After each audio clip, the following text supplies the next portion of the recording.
O que me preocupa é, dentro de que você está falando da questão da preocupação com o discipulado e tudo mais, mas eu acho que o que talvez ainda está.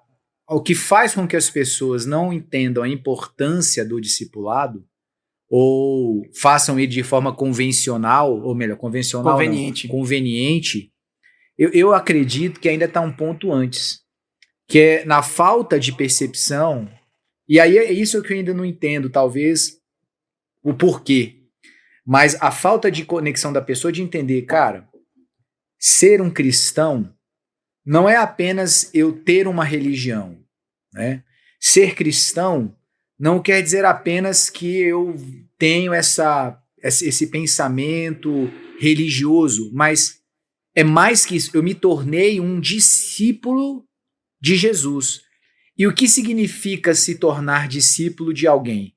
Primeira coisa, tenho compromisso com o legado daquela pessoa. O legado que aquele alguém que me foi por mestre carregou é de minha responsabilidade dar continuidade a esse legado, ou mesmo fazer com que esse legado sobreviva e progrida e avance. Então, o que me faz, muitas vezes, as pessoas sendo seletivas, igual você falou, ou convenientes dentro do abraçar de uma ideia de discipulado, eu acredito que ainda tem a ver com ela não compreender a natureza do seu chamado por ser discípulo de Jesus. Eu tenho pensado muito nessa questão. Cara, eu sou um discípulo de Jesus. Mas, na tua visão, qual é o que deve carregar, sabe, como responsabilidade, como, sabe, como pensamento de temor até mesmo, de, sabe, enfim, o que deve ter no coração de alguém quando ele se olha no espelho, levantou de manhã, se olhou no espelho e falou, cara, eu sou um discípulo do Cristo, o Filho de Deus, o próprio Deus, eu sou um discípulo dele. E daí, o que eu vou fazer com o resto da minha vida? Entende? Então, como é que você enxerga isso? Qual é o peso de temor e de responsabilidade que você enxerga que tem que ter no coração de alguém, rapaz, que entende essa coisa? Tremendo, né? É tremendo. Realmente faz todo o sentido essa questão das pessoas não compreenderem. Tanto que, engraçado, não sei se é a questão da distância, porque assim, querendo ou não, a palavra de Deus ela tá aí. A gente está lendo, a gente está, né, tem um entendimento, hoje até mais do que antes, né? Tem um mandamento dele mesmo, né? E discipulando, né? Discipulai, fazendo, batizando e ensinando. Né? É isso aí. Fazer discípulos, né?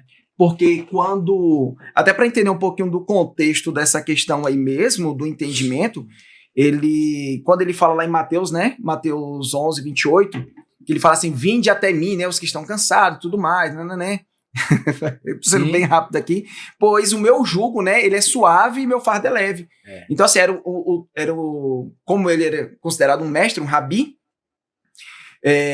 havia um termo naquela época sobre o jugo de determinado mestre, né, de determinado rabino. Sim. Então, assim, esse jugo rabínico, esse jugo do rabino, ele era um conjunto de regras, né, de cada rabino. Cada um tinha um modo de interpretar, pensar, questionar a palavra de Deus sobre determinados assuntos. Até mesmo, sei lá, um exemplo aqui sobre o Shabá.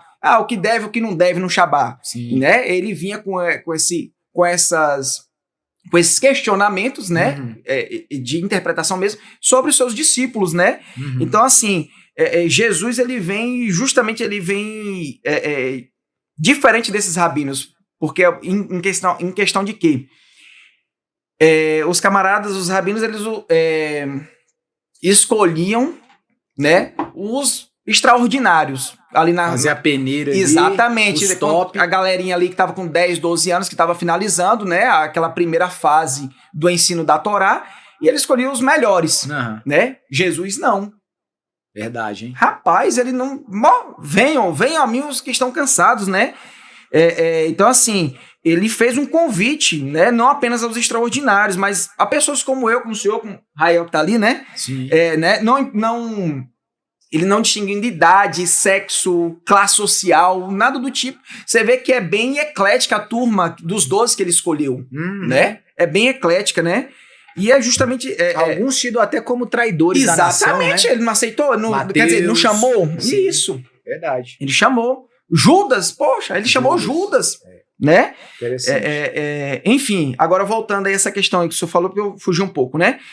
Entender justamente essa questão do discípulo. O discípulo, o que é discípulo? O que é ser discípulo? O próprio significado ele é forte, né? É porque ele implica um relacionamento. Um relacionamento, né? Entre o aluno e o mestre. Então, assim, se eu não tenho esse entendimento de relacionamento, se eu enxergo a vida cristã como somente ao templo, aos finais de semana, ou sei lá, às vezes até no meio da semana tem gente que vai ler a Bíblia por ler, porque a Bíblia, algo até que eu aprendi agora recente, a Bíblia não é para ser lida. A Bíblia é para ser estudada, você refletir nela, meditar, isso, né? Exatamente, ir a fundo, sabe, entender, né, tudo isso daí. Então, assim, mas realmente, quando você tem esse entendimento que não se trata mesmo nem de religião, é um relacionamento,